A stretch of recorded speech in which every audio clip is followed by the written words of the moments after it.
शुरू करें। आज जनता के सवाल कार्यक्रम में भारत के किसान आंदोलन का सफल नेतृत्व कर रहे राकेश टिकैत हमारे साथ हैं।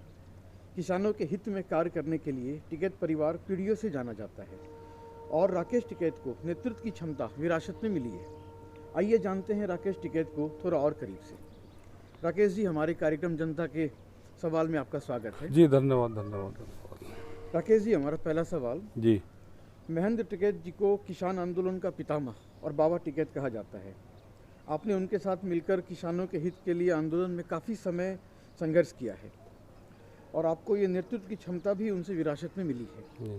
हमारा सवाल ये है कि पहले के आंदोलन और अब के आंदोलन में आप क्या समानता और असमानता देखते हैं? देखो, पहले जो आंदोलन होते थे उस टाइम पे ज़्यादा प्रेस और इलेक्ट्रिक मीडिया का वो नहीं था और वो एक क्षेत्र में ही ज़्यादा आंदोलन होते थे बल्क में, और अपनी बात पहुंचाने के कुछ ही चैनल थे जो गवर्नमेंट के थे, दूरदर्शन और ये हुए, तो उस पर खबर जाती थी।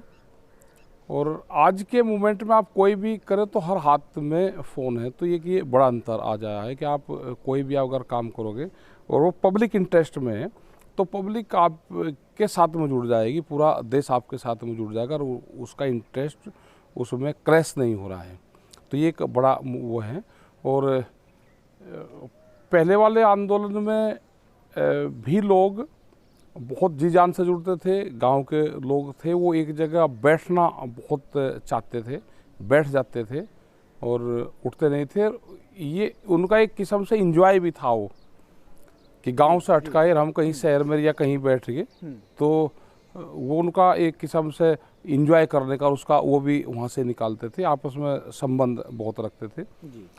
आज के उसमें क्योंकि बहुत सुख सुविधाएं होगी और लोग अगर सफ़र भी कर लेंगे तो गाड़ियों के उसके बहुत स्पीड से हम काम कर सकते हैं और दूर तक हम काम कर सकते हैं आज, और एक जगह से दूसरी जगह जा सकते हैं। तो ये एक देखने को जरूर मिलता है कि पहले बैठक बहुत मजबूत होती थी और उसी से ही लोग सारी चर्चाएं जो थी वो होके पे निकालते थे बैठ के।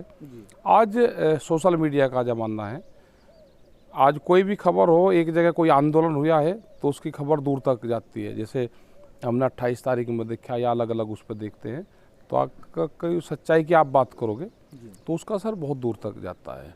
निगेटिव भी इतना ही स्पीड से काम होता है और पॉजिटिव भी स्पीड से होता है। तो आज के मूवमेंट में आपको कोई भी आंदोलन करना होगा तो बहुत सोच समझ के पब्लिक इंटरेस्ट में आपको ज़्यादा ध्यान देना पड़ेगा, ये आज के उसमें है। बिल्कुल, मीडिया आज की जो मीडिया है, इलेक्ट्रॉनिक मीडिया लगाओ या प्रिंट मीडिया लगाओ, वो एक तो प्रेशर में काम करती है और जो सरकार चाहती है उसके एजेंडे पे वो काम करती है और एक किस्म से भय है उनको। और हमने बार बार कहा है कि कलम और कैमरे पे बंदूक का पहरा है, वो भी है, और बगैर सरकार के सहयोग के आज कोई चल नहीं पाएगा, कोई भी मीडिया हाउस वो चल नहीं पाता, उनके पास बाध्यता है और जो चाहते हैं वही खबरें वो दिखाते हैं। अभी हम देख रहे हैं बहुत मीडिया जो निगेटिव थिंकिंग है और वही परमानेंट वो चैनल दिखाते हैं।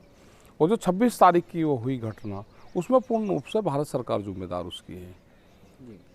किसी बच्चों ने शाम को 25 तारीख में 7 बजे ये कह दिया कि मैं लाल किले पे जाऊंगा और वो सुबह ही 9 बजे लाल किले पे मिला बैठा। जो रास्ते हमको दिए गए उन रास्तों पे बैरिकेटिंग थी, जो रास्ते लिखित में हमको दिए उस पर बैरिकेटिंग लगाई गई। वो लिखित भी आपको काफ़ी लेट मिला। हाँ, नहीं चलो हमने वो भी मान लिया, लेकिन उस पर बैरिकेटिंग लगाई 3-3 जगह, पुलिस एजेंसी से जांच करवाई और जो दिल्ली के रास्ते थे वहाँ पे उनको जाने दिया गया। तो ये था कि लोग दिल्ली में घुसे और लोग करें, लोगों को तो पता ही नहीं था कि हमको जाना कहाँ है, क्योंकि उन रास्तों को दिया ही नहीं गया। और वहाँ पे भी जो हुआ, कुछ घटनाएं हुई कि जो ट्रैक्टर वो चलाया वो एक घटना आप लगाओ, वो नहीं होनी चाहिए। अब कौन लोग थे, क्या उनको माइंड वो करा गया, नहीं तो और कोई घटना नहीं। करीब 25 लाख आदमी उस दिन दिल्ली में थे और 3.5 लाख ट्रैक्टर थे। हम पूर्ण शांतिपूर्ण तरीके से 5 और 6 बजे तक दिल्ली पूरी खाली होगी और किसानों का ये था कि हम दिल्ली की सड़कों पर ट्रैक्टर चलाए एक बार। और वो ट्रैक्टर जो 10 साल पुराना था, जो एनजीटी ने वो ट्रैक्टर बंद कर दिए गए। आज भी वो कानून सरकार ने वापसी नहीं लिया। 10 साल पुराना ट्रैक्टर इसलिए दिल्ली में चलाना का दिखाना चाहते थे कि ये खेत में चलता है, दिल्ली की सड़कों पर भी चलता है। जी। और करीब लाखों झंडे, करीब 2 लाख से ज़्यादा झंडे तिरंगे के साथ में वो यात्रा निकली। जी। उस यात्रा पे पुष्प वर्षा होनी चाहिए थी, भारत सरकार को करनी चाहिए थी। कुछ और जगहों पर उस शायद पुष्प वर्षा भी हुई थी। हुई, जो गांव के लोग थे, जो शहरों के लोग थे, उन्होंने उस पर करा, जी। लेकिन ये सरकार को करनी चाहिए थी। और इससे नेशनलिज्म हमारी जो वो है वो और ज़्यादा वो लगता कि तिरंगे की इतनी बड़ी यात्रा हिंदुस्तान में निकली है, ये देश प्रेम की, देश भावना इससे और ज़्यादा मिलती है हमको। जी। अच्छा, सरकार द्वारा ये आरोप लगाया जा रहा है कि आंदोलन चलाने के लिए आपको विदेश से बहुत पैसे आ रहे हैं, या फिर जो काला धन है वो आपको काफ़ी फंडिंग हो रही है। तो अब आप ये बताएं कि आप कैसे चला रहे हैं आंदोलन? पिछले 6 दिन से आंदोलन चल ये रहा कह रहा है है कि और आंदोलन में खर्चा क्या है इसमें? भाई आदमी खाना खा रहा, अपने घर पे भी खाएगा, यहाँ पे भी खा रहा, दाल रोटी तो है वही, वो उसका खर्चा है आंदोलन का। कोई यहाँ तो दाल रोटी जो घर पे खा रहा है वही अपने घर से लेके आ रहा है। घर से लेकर गांव के लोग देते हैं ना राशन तो पूरा, और आज भी बहुत राशन है, कितना आदमी खा लगा।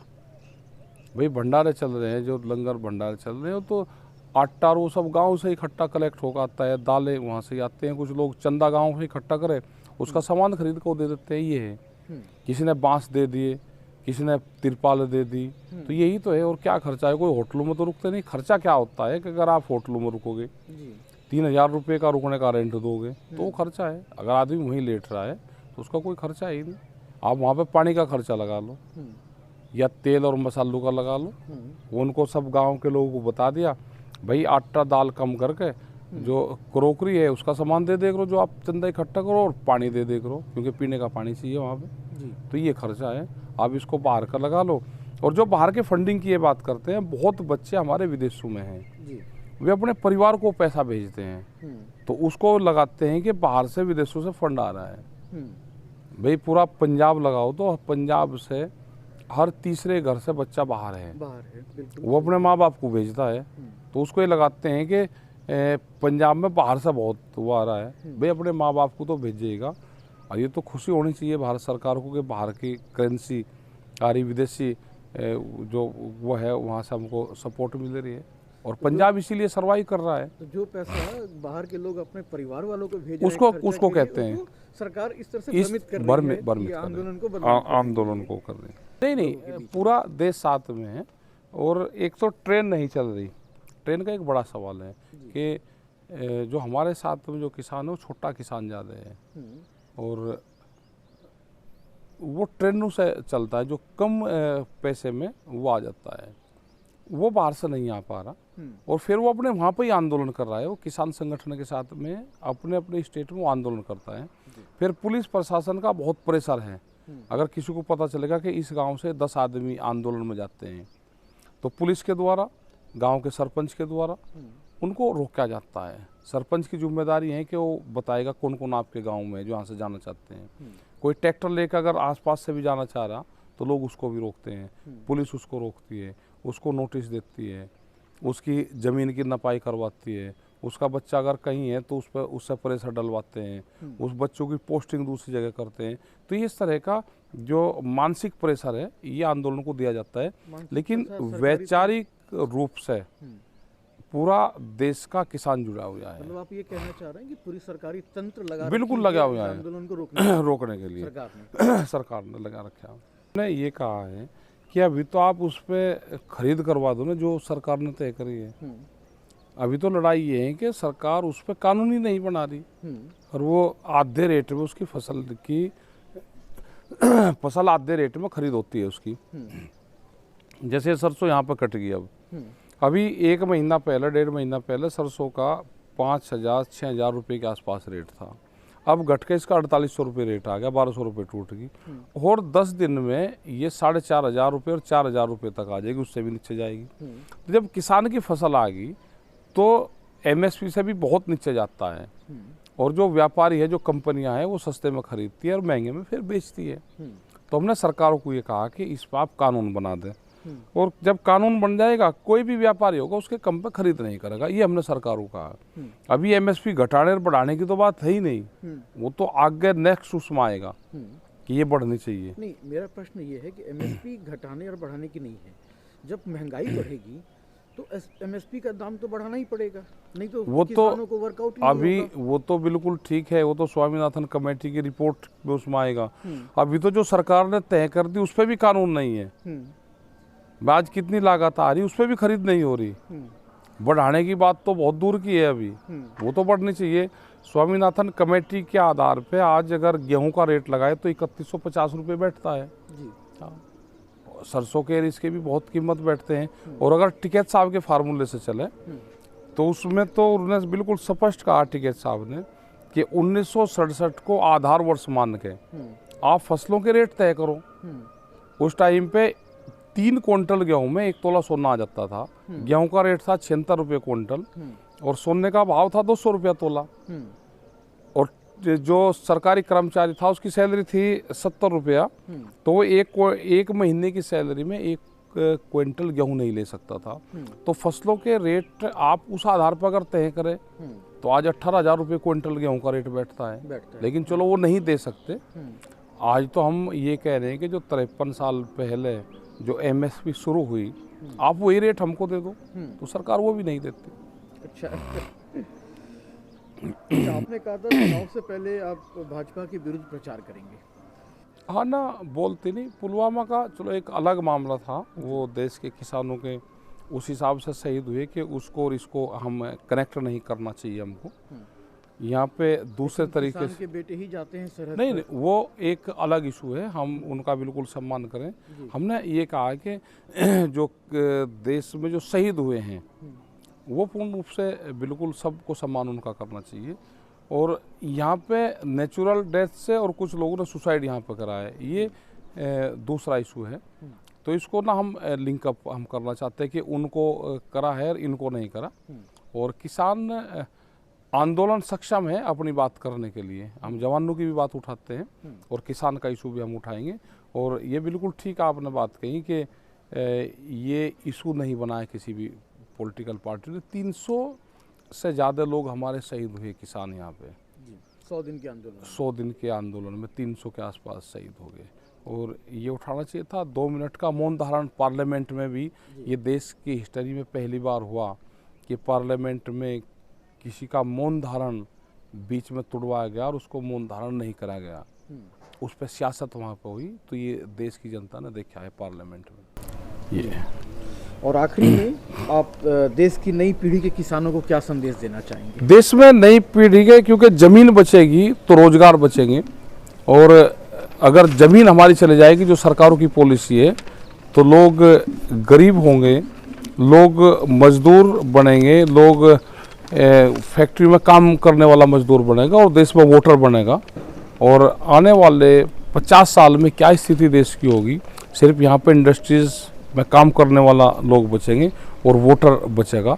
सिर्फ सरकारें इसी उस पे एजेंडे पर काम कर रही हैं। तो इनको आंदोलन के साथ में खड़ा होना चाहिए, आंदोलन करने चाहिए सबको, और अपनी जल जंगल जमीन बचाने की लड़ाई लड़नी चाहिए। और जब ही ये यूथ बच सकता है यहाँ का। और यूथ की एक बड़ी जिम्मेदारी है कि वो आंदोलन सीख के और खड़ा हो। 70 साल बाद में जब देश की आज़ादी का आंदोलन चला तो वो आंदोलन 90 वर्ष चला।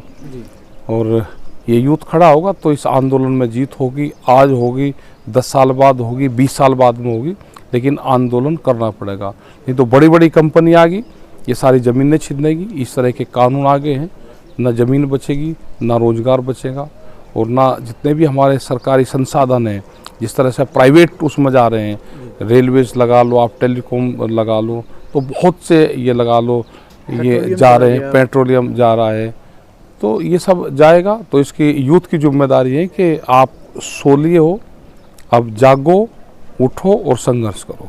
ये 3 नारों के साथ में जागो, उठो और संघर्ष करो। यही यूथ अगर काम करेगा तो ये देश बचेगा, नहीं तो देश चला गया, देश बिक जाएगा और आप सिर्फ मजदूर और नौकरी और रोटी तक ये होगा कि मुझे टाइम पर रोटी मिल जाए बस। तो टिकैत जी ने युवाओं को जो मंत्र दिया है वो है जागो, उठो और संघर्ष करो। संघर्ष करो। समाचार परिवर्तन के साथ बात करने के लिए